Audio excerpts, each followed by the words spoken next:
como bien mencionaba, el tema que vengo a compartir un poco esta mañana está relacionado con el tema climático, que es uno de los aspectos profesionales en los que he estado incursionando en los últimos años y buscar vincularlo como con la dirección de proyectos tienen un rol relevante y preponderante en nuestra época. Entonces, pues también hago parte del grupo de John Cruz de Colombia y pues de la organización de ADIPRO, a la cual pertenece el John Cruz. Entonces, para empezar, digamos que un pequeño contexto y digamos que dentro de toda la conversación va a estar, digamos que la relación y el por qué, digamos, este tema, pues, se consideró como relevante para presentarlo. Y en este momento, para iniciar y poder explicar qué comprende la acción climática, digamos que traigo algunos elementos generales. Es probable que de pronto dentro de los asistentes tengamos personas que conozcan con mayor profundidad estos temas. Genial, porque digamos creo que nos enriquece también el proceso. Sin embargo, traigo como desde lo conceptual aquello que es importante. Entonces, para empezar, ¿qué comprende la acción climática? Digamos que la acción climática concebida, ¿sí? Desde el punto de vista de un amplio abanico de posibilidades que engloban, digamos, todos aquellos esfuerzos en función de afrontar la crisis climática. Y estamos hablando entonces de políticas, de medidas, estrategias, programas, proyectos, todo tipo de acciones, sistemas, avances tecnológicos, investigación, todo enfocado a afrontar la crisis. Entonces ha habido últimamente un tema bien interesante allí y es esa discusión sobre el cambio climático y la crisis climática, ¿no? Cómo el tema semántico puede hacer, digamos que también un énfasis allí en cuanto a la relevancia del tema y teniendo presente también que el IPCC, el Panel Intergubernamental para el Cambio Climático, hace unos meses, digamos que concluyó con todos los científicos a nivel mundial que hacen parte, digamos que del panel, que en un 99% está la certeza de que efectivamente el cambio climático ha sido generado a partir de las acciones humanas. Entonces es un punto clave allí, esa diferenciación entre el tema de la crisis y el cambio climático, y con miras, digamos, de este punto central, todo el movimiento internacional ha estado en función justamente de gestionarlo y de buscar cuáles son esas alternativas y opciones para manejarlo.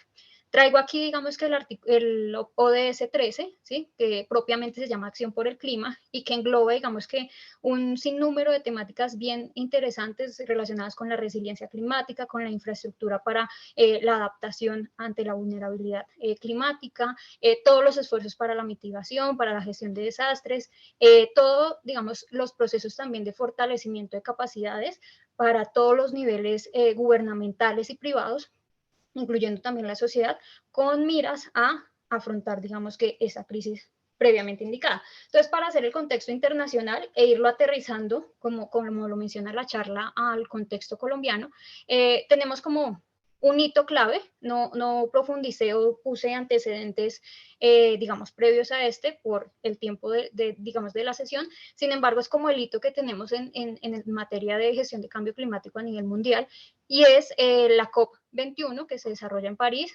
y como todos conocemos, Acuerdo de París. Entonces, hay 4 puntos claves que se generan allí. Hay muchos otros, pero estos son como álgidos y que nos dan el marco principal a partir del cual se realizan toda la serie de acciones a nivel internacional. Uno es la creación de la Agenda 2030 con los Objetivos de Desarrollo Sostenible. La segunda es ese acuerdo entre las partes para limitar el aumento de la temperatura global a 2 grados y haciendo todos los esfuerzos posibles a 1.5 grados con respecto a ese escenario de la era preindustrial.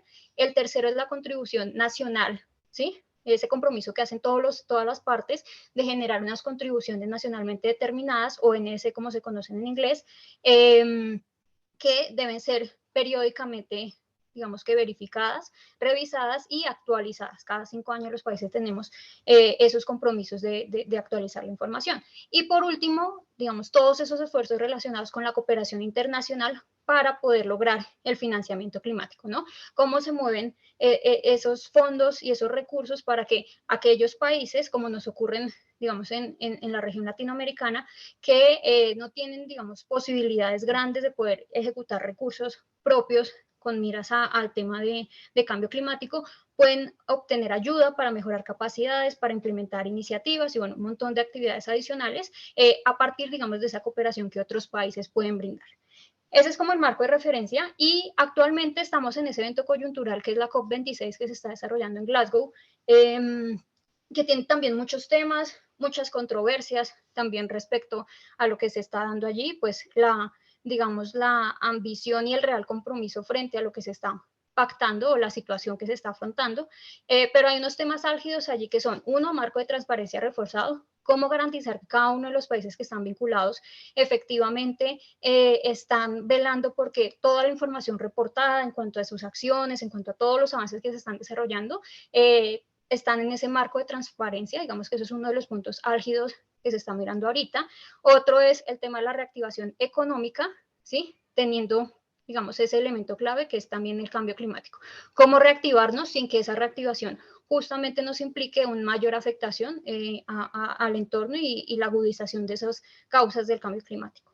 Otro es carbono neutralidad, que la mayoría de los países, a partir de sus NDC y de esas estrategias de largo plazo climáticas, están estableciendo los periodos en los cuales esperan que sus territorios sean carbono neutros. La misión climática también, que es uno de los puntos álgidos que les he comentado, y los mercados de carbono, ¿no? Que han tenido en los últimos años una relevancia significativa en el contexto colombiano y latinoamericano. Ha tenido, digamos que también un auge significativo. Hay países que, digamos, han ya ido explorando estos espacios y a partir de los cuales se han creado, digamos que nuevos frentes, tanto de generación de empleo, de estrategias de conservación, de también de llevar desarrollo a comunidades, que va a ser parte de lo que les voy a comentar en unos minutos.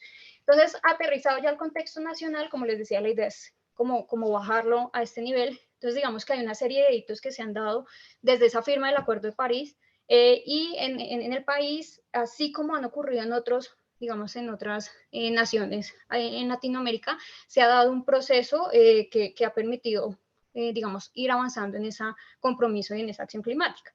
Entonces empezamos acá con el sistema de cambio climático, el CISCLIMA en Colombia, que es como esa estructura de qué entes y qué organizaciones van a desarrollar determinadas actividades relacionadas con la gestión del cambio climático. Se crea el impuesto al carbono. También luego se crea la Política Nacional de Cambio Climático por el 2017, que da como el marco inicial para empezar a actuar y entender que esto es un tema también de política de Estado. Se ratifica luego el Acuerdo de París, se crea la Ley de Cambio Climático en el año 2018, que también, digamos que ya desde un punto jurídico nos da todas las herramientas para que los diferentes actores empecemos a avanzar con estas temáticas. Se presenta y se ratifica la NDC, ¿sí? Nuestra NDC colombiana, que sí tuvo una variación con respecto a esas metas ambiciosas que se tienen con respecto a los resultados de mitigación a nivel nacional. Actualmente en la COP26 se está desarrollando este ejercicio de presentación de la Estrategia 2050, que es cuál es todas aquellas acciones que se van a llevar a cabo para poder lograr que al año 2050 el país sea carbono neutro. Y también, digamos que desde el Ministerio de Ambiente y de todas las entidades del gobierno nacional que tienen, digamos que una función específica relacionada con cambio climático, se está trabajando en interoperabilizar todos aquellos sistemas que tienen relación directa con este tema. Entonces, entre esas esferas de intervención para el contexto colombiano y pues que también ocurre a nivel internacional, tenemos como tres frentes grandes. Uno, el de mitigación, cómo, digamos, gestiono esas causas que me están provocando cambio climático, la adaptación, cómo estoy gestionando los impactos y cómo estoy, digamos que atendiendo la vulnerabilidad que genera el cambio climático, y más teniendo en cuenta que Colombia y la región en general, ¿sí? Es una de las regiones que a nivel mundial se consideran y es más vulnerable por los impactos del cambio climático y que ya hoy se viven, y un componente clave en el que trabaja de la mano la adaptación es la gestión del riesgo, ¿sí? Y cómo esa gestión del riesgo, que antes se anticipaba o se concebía desde la visión netamente de atención de desastres por fenómenos naturales, ahora tiene un nuevo componente que es por fenómenos climáticos generados por el cambio climático.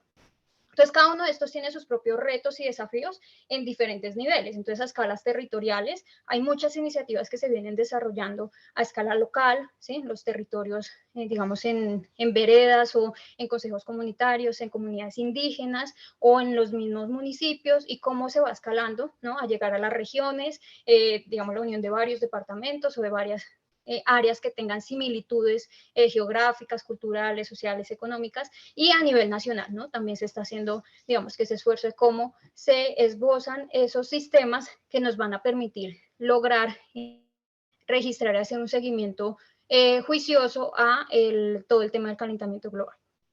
Y por la parte sectorial, digamos que todos los sectores han estado moviéndose en ese sentido, algunos más que otros. En el caso colombiano, el sector forestal ha cogido una gran ventaja o un auge, ¿sí?, de todas las iniciativas de mitigación que se tienen en el país actualmente. Creería que más del 50% corresponden a estas áreas forestales y representan más de 50 millones de toneladas de dióxido de carbono que han sido reducidas en menos de 3 años que lleva, digamos, que todo este proceso.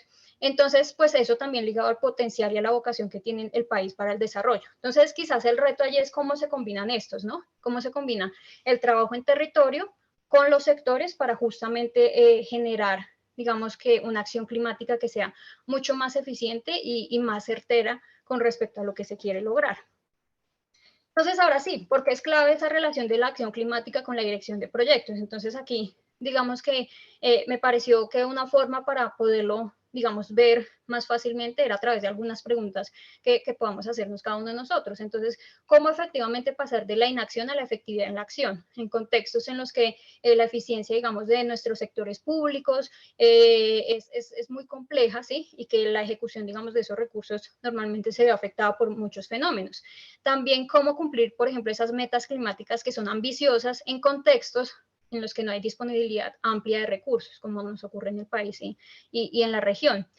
También cómo involucrar las partes interesadas tan diversas, digamos, teniendo en cuenta ese componente pluricultural en torno a un objetivo común, teniendo presente pues que cada uno en los territorios tiene un interés en específico y cómo, digamos, se conjugan todos estos esfuerzos para lograr ese bien común.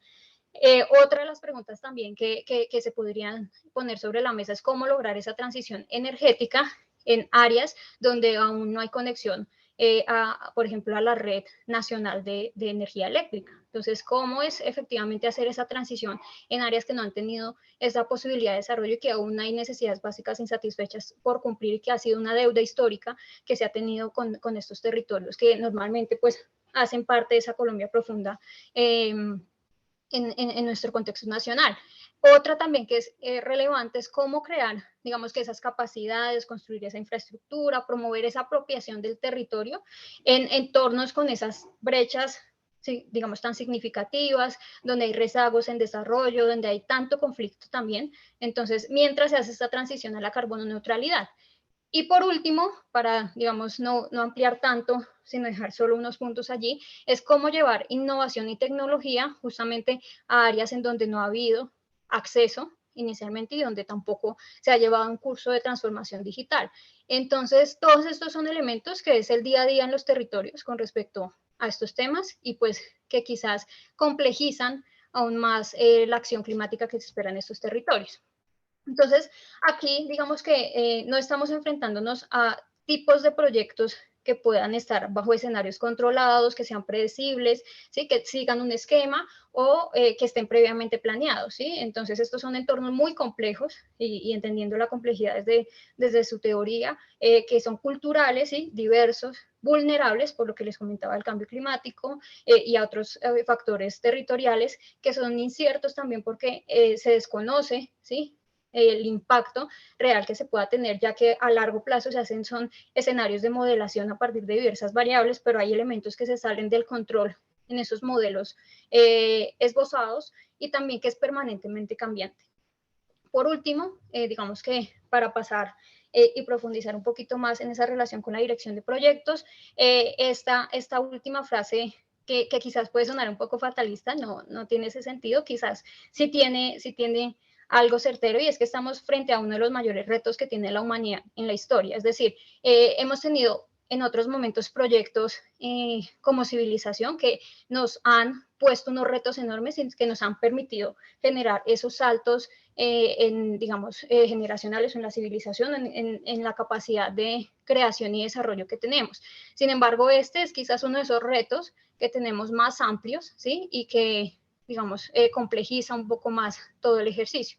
E independientemente de todos aquellos otros procesos o proyectos que se desarrollen en otras líneas completamente distintas al tema climático, pues se verán afectados. Entonces, como también incorporamos todo este componente climático, no solo el ambiental visto desde la generalidad de los impactos, sino el riesgo climático dentro de esos proyectos que se desarrollan y que tienen otro fin. Estas tres imágenes son tres imágenes de tres ecosistemas distintos en Colombia que justamente están considerados como de los más vulnerables frente al cambio climático. Las zonas de páramo en la parte superior.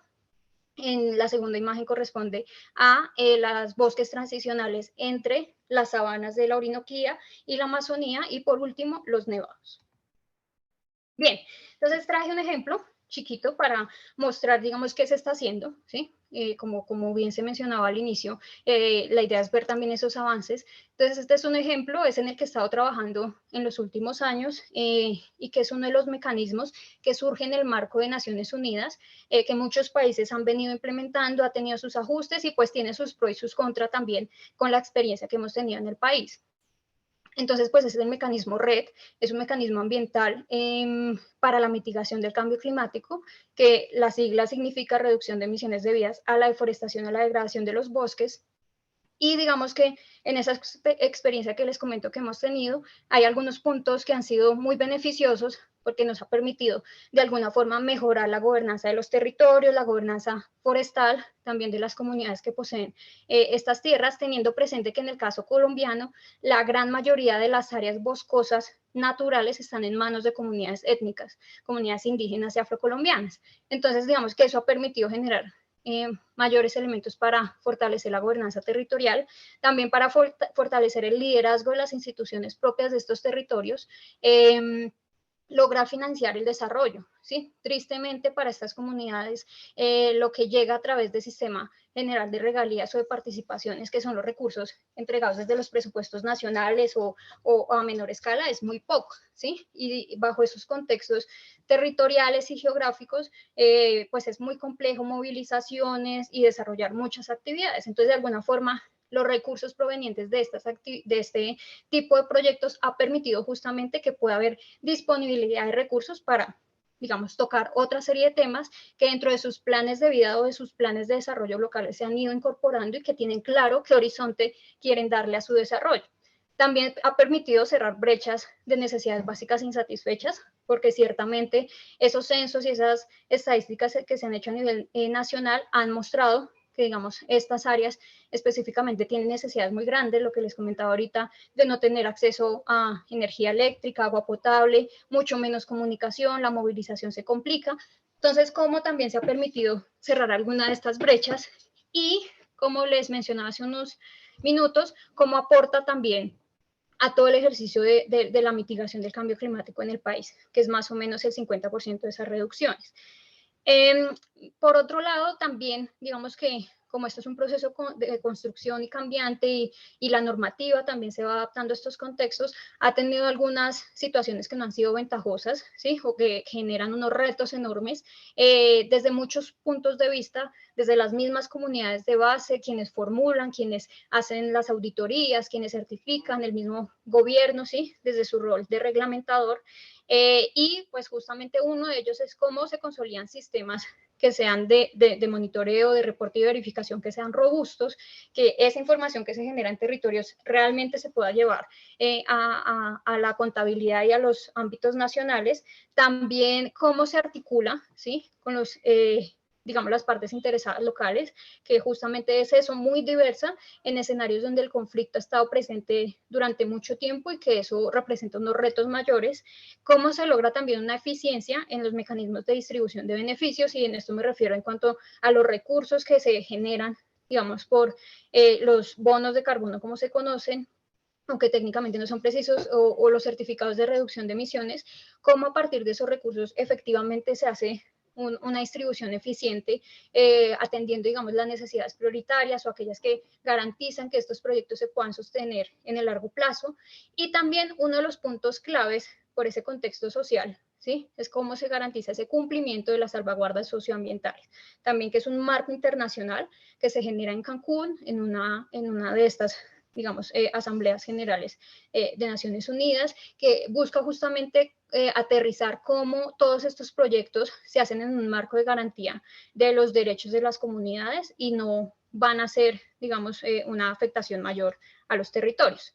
Ya casi estoy cerrando, ya lo estoy aterrizando propiamente a, digamos, a los elementos que se encuentran dentro de las competencias que tiene, digamos, que IPMA para, digamos, sus tres grandes grupos. Entonces, desde la perspectiva, resalté para cada uno solo tres, porque el tiempo no nos da de pronto para más, pero aquellos que consideré que podían ser relevantes y vinculado un poco a ese contexto también que les acabo de compartir, cuáles son esos retos que se tienen desde la dirección de proyectos, entendiéndola no solo quienes formulan estas iniciativas, ¿sí?, que se van a desarrollar en territorio, sino también de quienes son los implementadores, que muchas veces son las mismas comunidades de base.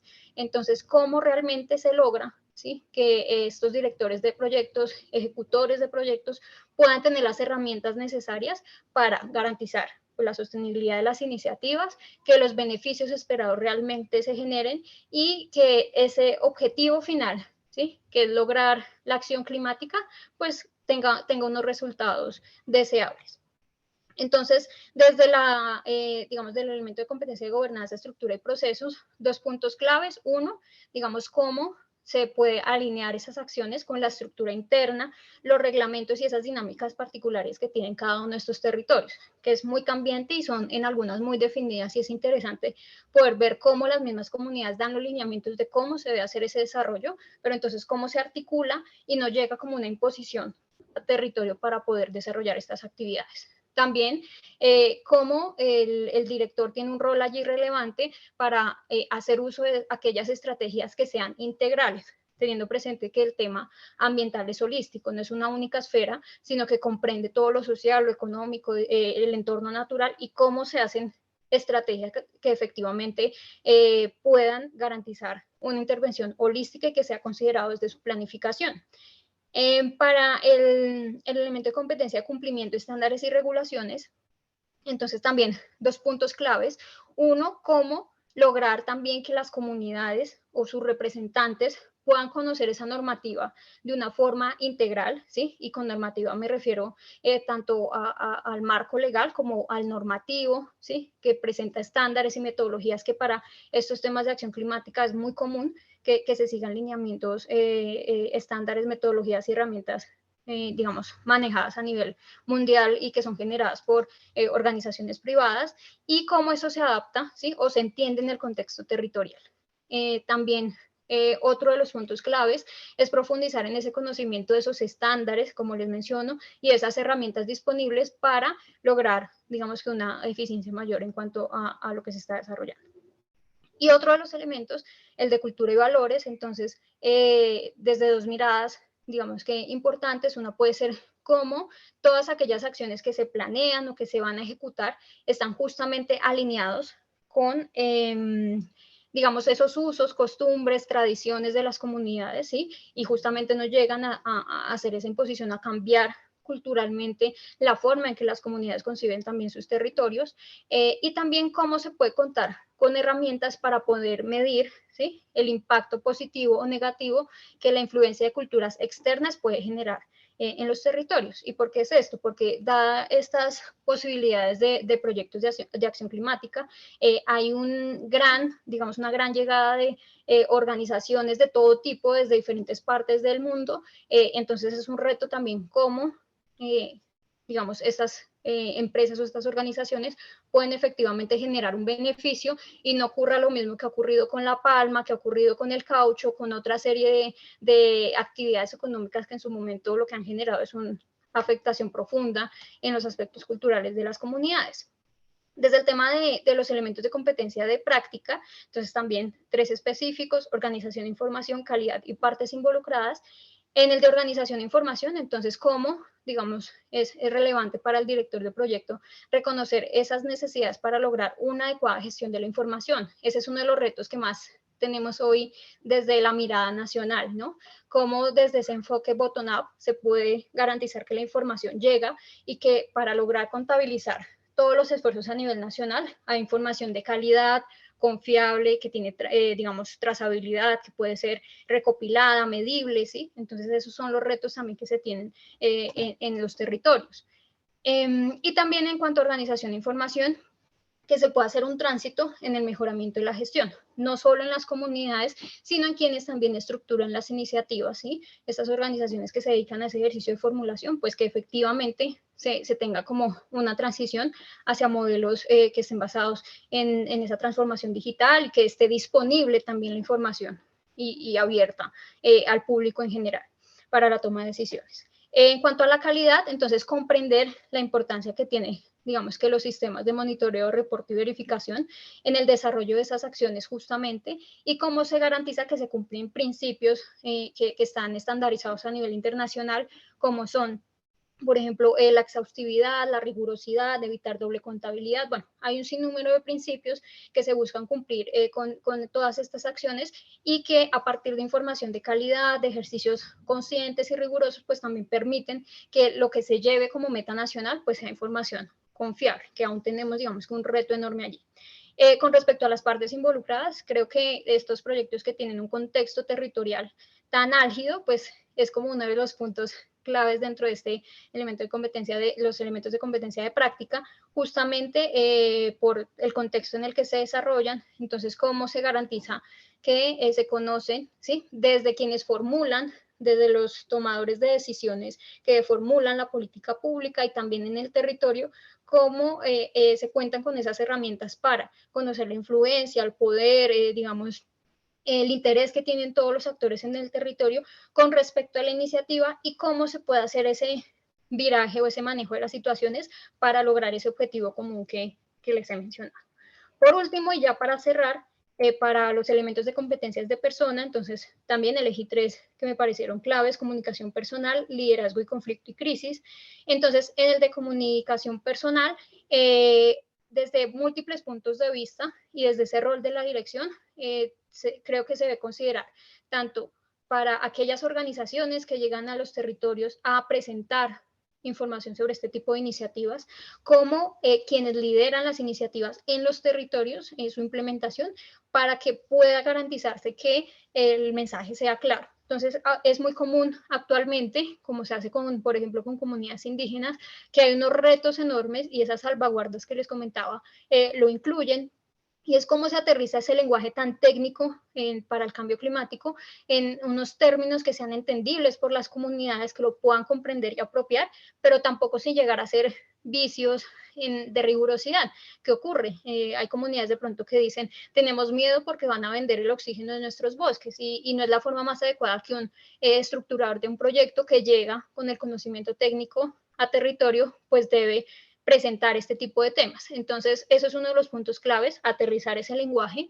También comunicar abiertamente cuáles son los riesgos que se presentan, los beneficios, cómo se va a distribuir, qué implicaciones o qué acuerdos se van a lograr, porque asimismo se tienen proyectos con vicios legales, digamos, de duración con tiempos de 100 años, ¿sí? Que para el contexto normativo nacional eso no tiene sentido, y que de pronto las comunidades no tienen un pleno conocimiento de cómo es este marco jurídico, y pues se tienen problemas al respecto. Entonces también cómo se comunica desde el principio, estos son los puntos claves de la iniciativa que se quiere desarrollar para que entre las partes haya como un entendimiento deseado. Por último, ¿cuáles son esos canales de comunicación efectivos? ¿Sí? Digamos que el tema de la pandemia dejó entrever también cómo esos canales aún están, digamos, muy poco madurados en el sentido de cómo se lleva la comunicación de todos estos proyectos, de los avances que se tienen, de lo que se espera, y poder recoger también las inquietudes y dudas que tengan las personas en territorio si no se crean estos canales, ¿sí? Lo que se ha visto últimamente es, hay mucho canal digital, pero si con esas necesidades básicas insatisfechas que antes mencionaba, pues si no se le da solución inicialmente a estos temas, ¿cómo se espera de pronto lograr canales de comunicación efectivos con las comunidades? ¿Sí? Es decir, si no hay conexión o acceso, por ejemplo, a Internet. Entonces, todo esto también son retos que se deben mirar y poderlo adaptar a las condiciones de territorio. El de liderazgo, dimensionar cuál es el rol, la responsabilidad que tienen cada uno. Sí ha sido un reto, y parte de lo que se busca con estos proyectos es cómo Este término se me hace que últimamente ha sido muy quizás mal usado en otros aspectos, pero cómo se logra que los líderes de las comunidades se empoderen del rol que cumplen dentro de sus comunidades, ¿sí? Cómo se puede brindar también formación y acompañamiento justamente para que puedan ser reconocidos como líderes, no solo por las tradiciones culturales que se tienen y los mecanismos de elección que tienen, sino justamente cómo pueden ser una figura, ¿sí? Relevante y significativa dentro del proyecto que permita orientar el enfoque y ser ese canal de comunicación entre quienes quieren formular las iniciativas y tienen todos estos conocimientos técnicos relacionados con cambio climático y la comunidad. Entonces, ese ha sido un rol bien interesante que se ha ido explorando y que justamente es parte de esos retos que se tienen actualmente. Y por último, cómo se toman, digamos que cómo se da esa formación adicional en habilidades que permitan una toma de decisiones mucho más consciente y cómo entender también ese monitoreo. Por último, el de conflicto y crisis. Entonces, ¿cómo se identifican, digamos, desde ese rol de director de proyecto, esas oportunidades de mejora integrales? Vuelvo nuevamente al tema holístico que tiene todo lo ambiental y que es permanente para garantizar que las iniciativas continúen avanzando. También cómo se previenen y se anticipan a los conflictos territoriales y entender, digamos, aquellos que están dentro del control de sus líderes y aquellos que se salen del control, cómo se le puede dar manejo.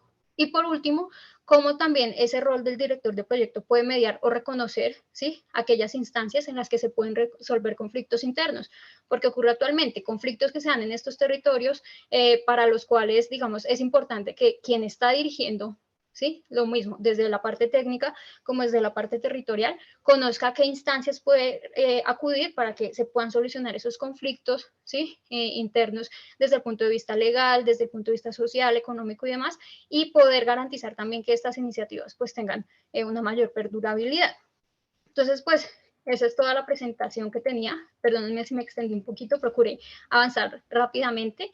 Quisiera saber si de pronto tienen alguna duda o inquietud al respecto. Muchas gracias, María Alejandra. Así es, si tuvieran alguna duda, por favor, pueden dejarla en el chat y así la respondemos.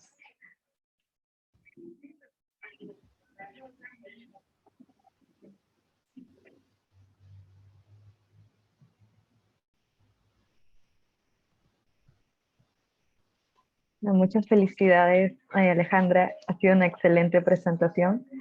Muchas gracias por todos tus aportes. Espero que haya sido de provecho para todos nuestros asistentes.